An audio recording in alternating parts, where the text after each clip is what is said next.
Introduced to Nora's work was just recently in Wellesley when I saw A Piece of My Heart, which won, and I was absolutely blown away. I was dumbfounded. I'm a big critic, and it was amazing. So that's the first time I said, and I looked at her bio and I said, oh my God, she's done everything. And so I felt that she needed a very special award, and I'm going to read her bio, and then we'll have her come up. So she is Director of Theater and Theater Studies Emerita at Wellesley College, Producing Artistic Director Emerita at Wellesley Repertory Theater. Ms. Hussey has directed over 150 productions across New England since arriving in Boston in 1981. The productions were as widely divergent as Uncommon Women and Others, A Midsummer Night's Dream, The Clearing, and Anna Karenina. Many were American, Boston, or world premieres. She also proudly co-created original dramas that covered topics such as women in World War I, the causes for teen despair, and body image. Her career has allowed her to explore issues such as social justice, the devastation wrought by war, and political unrest and challenges facing women in society across many centuries. A significant number of those productions took place in her 20s at 28 years at Wellesley College. In that time, she was proud to work with a myriad of talented individuals on stage and behind the scenes. She stepped down this July with a deep sense of pride in the past and utter confidence in the future under the guidance of the new leader, Marta Rainier. Ms. Hussey founded Wellesley Repertory Theater, originally named Wellesley Summer Theater, in 1998. The vision was to allow alumni and undergraduates the opportunity to more fully engage with the New England theater community. In the intervening 20 years, the company has grown from a small, non-equity company to a member of NET, New England Theater Alliance, and Actors Equity Association. In the over 45 productions, the company has brought the original versions to glorious fruition. WRT has been awarded numerous awards and citations for productions, direction, and design. In 1998, Ms. Hussey was awarded the Pinaski Prize for Teaching and Lifetime Achievement Award from the IRNE Committee in 2004. In this new phase of life, she is looking forward to new challenges in the documentary world, returning as an Irish native to the Berwick Peninsula in Ireland and exploring new vistas with her husband, Kieran Brennan. She also hopes to work with her son, Rory, who is currently a cinematographer in San Francisco. She is deeply grateful, she says, to thousands of artists who created and nourished and sustained NETC, and it's a very long time since the days reading audition forms with Jack Welch and Marie Phillips. So, Nora, would you come up? Woo-hoo!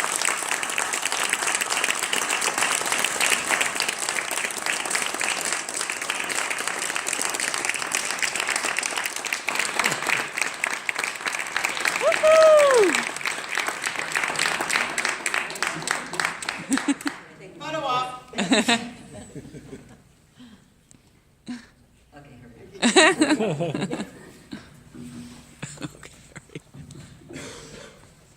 This is daunting because directors are usually behind the scenes. We don't have to. Here we go. Okay. I didn't use glasses when I started at Wellesley. I want to thank all the individuals who work for and with the New England Theater Conference. You are some of the brightest colors in the mosaic that is theater in this part of the country. I learned the quiet influence of this organization my first year in Boston, when the late and so beloved Jack Welch invited me to read applications for the yearly auditions in Marie Phillips' living room. He was the first person to befriend me when I arrived in Boston, and from that encounter gave me sage and loving advice for all the years that followed, which I always took to heart. Jack knew theater, and he knew the people who created it here in New England. I was fortunate to have him as a friend and a colleague. Here's to you, Jack. I'm sure wherever you are, someone is creating, and you are critiquing with a laugh. Pat on the back. There are moments that stand out in life. And one for me is the day I realized that the path I had mapped out for myself at the ripe old age of 15 was not possible given the climate of the country. It was June 6th, 1968. Robert Kennedy was dead. His assassination followed swiftly upon the dreadful murder of Martin Luther King shortly months before. The Tet Offensive had occurred early that year, was still raging. The war was tearing the country apart, and it was taking a terrible, terrible price in human lives among the Vietnamese people and the soldiers sent to fight that war. My hopes of going into politics, perhaps as a speechwriter, or eventually a candidate.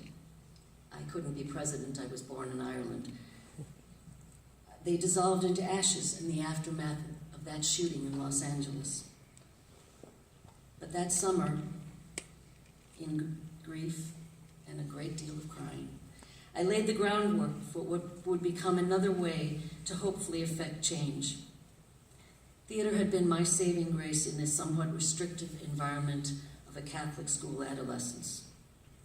Then and there, I decided that telling stories, inviting others to share their journeys and explore history through the theater path was a way I could love going forward.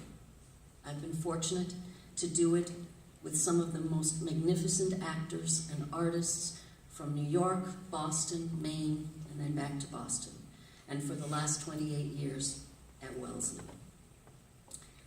I've been graced with loving, talented, fearless artists and a family that has supported me every step of the way. My gratitude and my admiration for all of you is hard to describe. Many decades have passed. We've grown older, maybe wiser, but I hope not less passionate about the power of theater to change lives and give a voice to the silenced and the unheard. In these truly harsh times, we need to hold fast to the belief that we can and will make a difference through our voices, our music, our creations, and our unshakable faith in the future. I return again to Bobby's words. Let no one be discouraged by the belief there is nothing one person can do against the enormous array of the world's ills: misery, ignorance, and violence. Few of us will have the greatness to bend history, but each of us can work to change a small portion of events, and in the total of all those acts will be written the history of a generation. I'm pleading now to and for those of you in the earlier age of your careers. Please, take up the challenges. Do not despair. Do get angry. Get loud and be heard in every corner of society.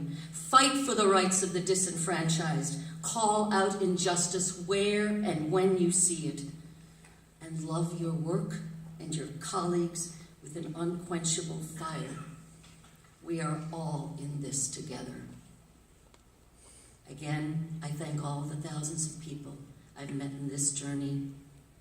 To Kieran and Rory, you are the anchors for my wandering self. Lastly, on a personal note, I want to thank a woman whose name has never been said publicly in any place since she passed away in 1952. Thank you to my mother, Catherine Kelleher Hussey. Without her courage and determination to bring me into the world, none of this would have been possible.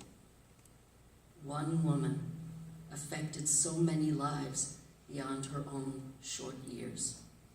Thank you, Catherine. You've been there every step of the way, on stage and off. We have so much to do, all of us, in the time ahead. And I know in my heart we can do it. We must. The future depends on all of us, singularly and collectively. I found a new and very short mantra a few years back, and I send it out to all of us now. Onward.